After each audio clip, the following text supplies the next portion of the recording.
Hello again, YouTube family. Thanks for joining me on this video. As you can tell, I'm sure by the picture, this video is dealing with the recent killing of Daunte Wright in Minnesota. Daunte Wright was a 20-year-old young man. As you can see in the photograph, he was a young father by all accounts from his family friends. He was very happy to be a father. He was pulled over in a routine traffic stop. He called his mother when he was stopped to get automobile information, insurance information from her to handle the stop. Obviously, he had no idea it would escalate anywhere beyond the police looking at his license, the registration and insurance information. There was a female passenger in the car with Daunte, his girlfriend, and when police told him to step out of his vehicle, he did. He was following their commands. When they attempted to handcuff him, there was a struggle, and he attempted to get back into his car, and that's when the female officer, Kim Potter, said taser, taser, taser, indicating her intent to fire a taser at Wright. Instead, she reached for her 9mm Glock and shot him once in the chest, and he died from that wound. His car also traveled apparently several blocks after he was shot before running into another car. And this is one of the things I always, when talking about firearms, I try to make a point that I don't see firearms solving problems. They're not a problem solver. Firearms lead to more problems. You can have the instance of someone shooting a firearm, causing other people to shoot firearms, and this mishmash of bullets going around that people end up getting injured or killed because of. In this instance, the officer killed someone. I mean, what's the worst that's going to happen if he gets away? If he was to get back in his car and drive off, they have to go catch him again. But she shot him. His car traveled several blocks before hitting another car. Luckily, there was nobody injured or killed in the other vehicle that the car hit. The original stop was for expired tags, but police discovered that Daunte Wright had a warrant on him. And the warrant, I read several different things. You know, the right-wing media is, all they're focusing on is that there was a warrant out for the guy. That's all they are looking at. That's all they care about. The guy had a warrant out. And the warrant is for possibly aggravated assault, possibly accomplice to aggravated assault. And from my understanding, he was out on bail from having the original arrest. And by possessing a firearm, something of that nature, he had violated his being out on bail. And that's what caused the warrant to be issued for him. I mean, obviously it wasn't that big of a deal because nobody went to his house to find him. It doesn't look like he was trying to hide, and it sounds like he absolutely did not know there was a warrant out for him. And so when police tried to start putting handcuffs on him because there was a warrant out for him, they intended to arrest him, he tried to get away because he's a 20-year-old young man. And I can understand the feeling of distress that these cops are trying to put handcuffs on me and arrest me. The killing sparked protests in Minnesota, where police are again brutalizing protesters. There's a curfew that's been put in place, which the curfew doesn't accomplish anything. The people are going to go out and protest.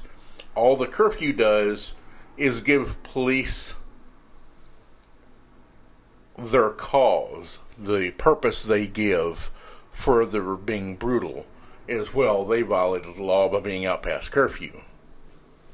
The curfew doesn't solve anything. I wish the politicians in the area would realize that and stop with the curfew stuff. It's not solving anything. The question has been posed, and I'm sure it will be posed again. How could a veteran police officer have mistaken her pistol for a taser? And that is absolutely a reasonable question. Here is a picture of a 9mm Glock 17 and a police-style taser. The Glock weighs nearly a pound more.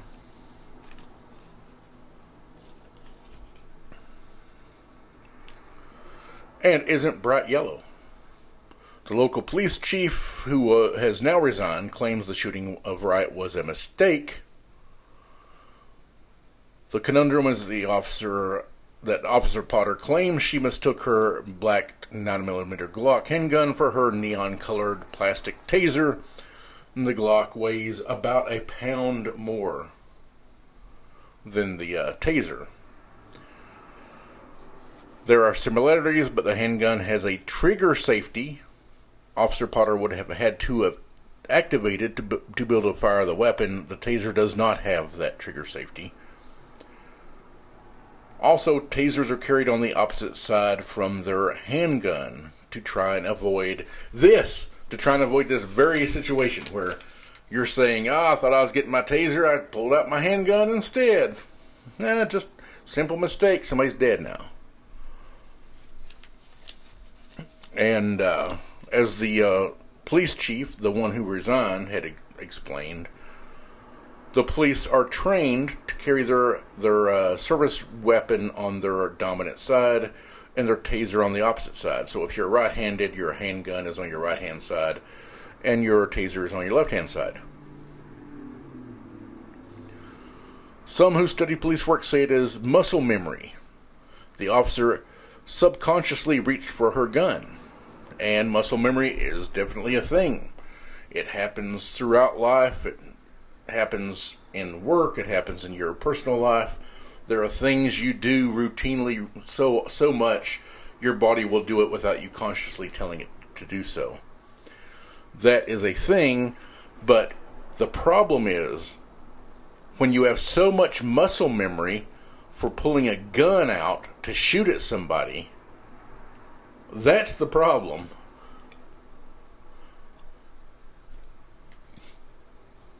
Dennis Kinney, a former Florida police officer and a John Jay College of Criminal Justice professor, said the Glock and taser feel differently in your hand. Kinney had questioned whether this situation even called for the use of a taser, as the officer was not in any imminent danger, was not fighting for her life. She wasn't physically fighting with the suspect. He was just trying to get back into his car to drive away because he was scared they were trying to put handcuffs on him, and so she pulled out what she thought was her taser, supposedly, and it turned out to be her Glock. Sergeant Betsy Bratner Smith, spokesperson for the National Police Association, had said this: "We don't train as much with the taser as we do with firearms," which I see as another problem. I mean, to me, that's a red flag. Why do you not train more with non-lethal weapons as you do with lethal weapons? I get it, you want someone to be able to be competent with their firearm, handling, aiming, and firing. But I would prefer cops use non-lethal methods of detaining suspects. Just me. That's my perspective. Maria Haberfeld, also a John Jay professor, agrees with Smith. Police training is in horrible shape in the United States. Smith stated the reason for poor training is the costs. And that's where I wanted to go at with this video, is on that side. This is some video footage of the protests that are ongoing in Minnesota. All right, guys, this is about to take off here. Before I go on to the House side, I want to break down the absurdity of police work in the United States.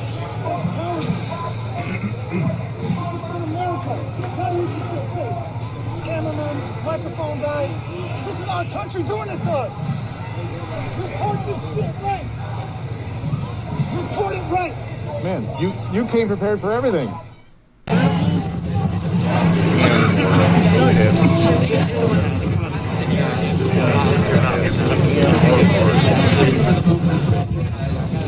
Once the police start brutalizing,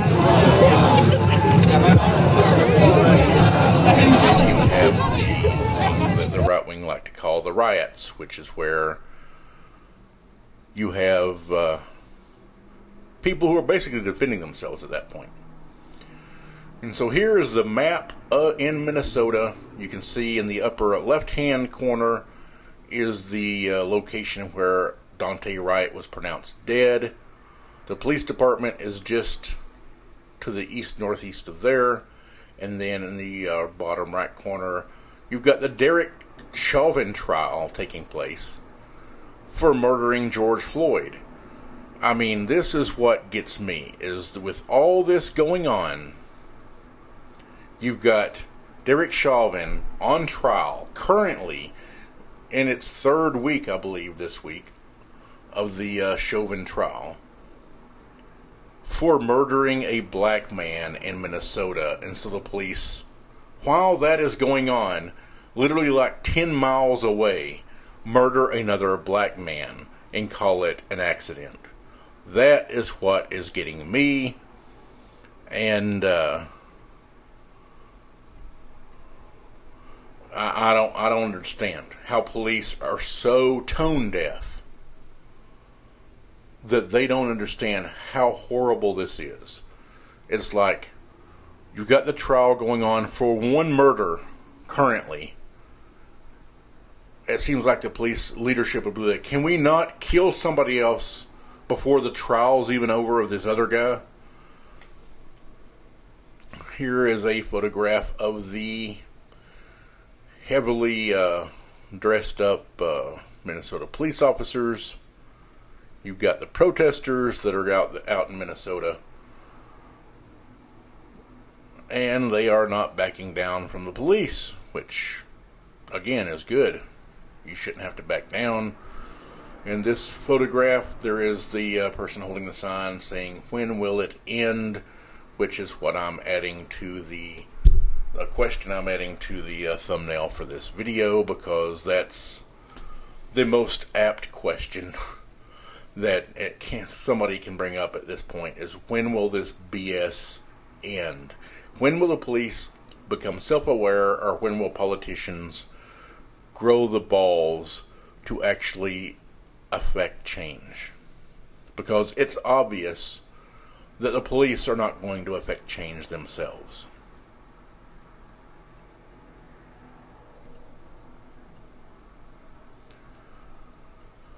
And this is not the U.S. military invading Afghanistan or Iraq or anything like that.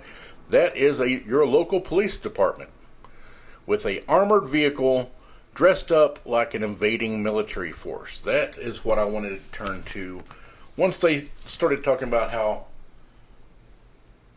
training is cost prohibitive for the police departments. That's something that just struck me as absolutely asinine.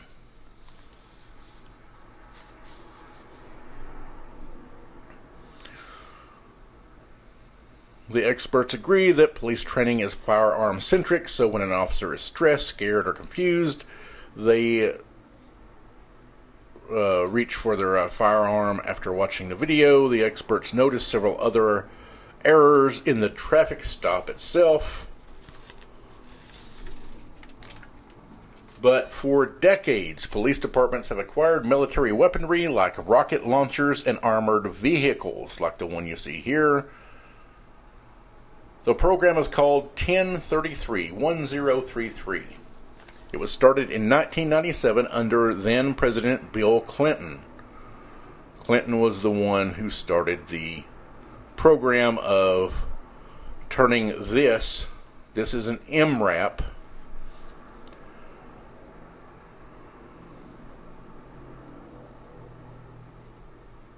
into this, which is what gets handed over to the police department when they pick up their juicy little toys from the military, because, you know, when somebody's knocking over a 7-Eleven, you can't show up unless you got one of these. The program, the 1033 program, began initially because of pressure to boost police forces' ability to fight the war on drugs, which is another lunacy. The war on drugs. Complete failure. Absolutely, utterly complete failure, the war on drugs. Clinton was receiving a lot of pressure from other politicians, from certainly, I'm sure, donors, to bolster the war on drugs, which ended in the 1033 program, where military equipment was being acquired by the civilian sector police. The Obama administration responded to the outrage in Ferguson over images of police in military gear with military-style vehicles. His response was to place restrictions on the types of items that could be transferred to police. The Obama's restrictions were lifted by Trump in 2017. And that's the problem when something's done by presidential action. You have Clinton, who started the 1033 program after the images of military-looking police officers in Ferguson following the shooting of another unarmed black man there.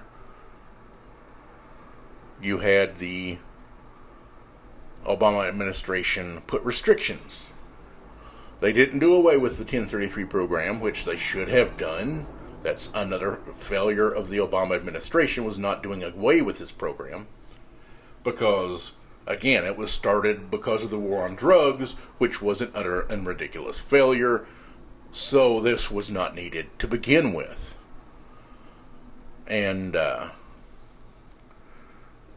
Obama put restrictions in place. Sure, fine. But the problem with that is the next guy can just do away with those restrictions. And that's what happened. You had Trump, who absolutely did away with restrictions, and once again you had all this military gear available for your local police department, sheriff's office, whatever. Sabrina Karim, a professor of government at Cornell University, expressed concern that the militarizing of police is carrying over to everyday mundane policing. It is becoming more violent. The MRAPs, which I referred to earlier, this is the military MRAP. It stands for Mine Resistant Ambush Protected Vehicle. And this is the police version. Once it's repainted and repurposed for local law enforcement. The MRAP, the Mine Resistant Ambush Protected Vehicle, costs around $800,000 per vehicle. Right now, there are 600 of them in local police departments around the country. 600 of these ridiculous vehicles that cost $800,000 a piece. And the thing is, for me, if you're dressed as a soldier, armed as a soldier, put in vehicles of soldiers, you know, do you still have a local police mindset? Or is your mindset changed? And that's what the Cornell University professor, Miss Sabrina Karim, was bringing up. That how does this not change the perspective of the police officers who are being dressed like an invading military force, who are being put into military vehicles with military-style weapons. I mean, yeah, if there was a terrorist attack in a city, I could see a vehicle with troops like this on their way to respond to it.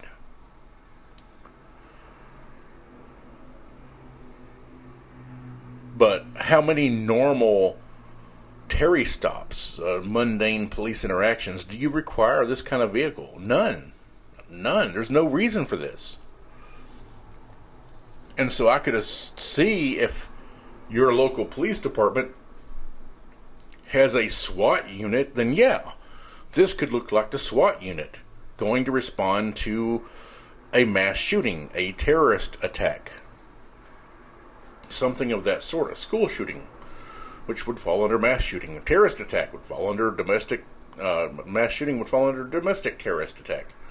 So basically, outside of a terrorist attack, I really don't see the need for the militarizing of the police.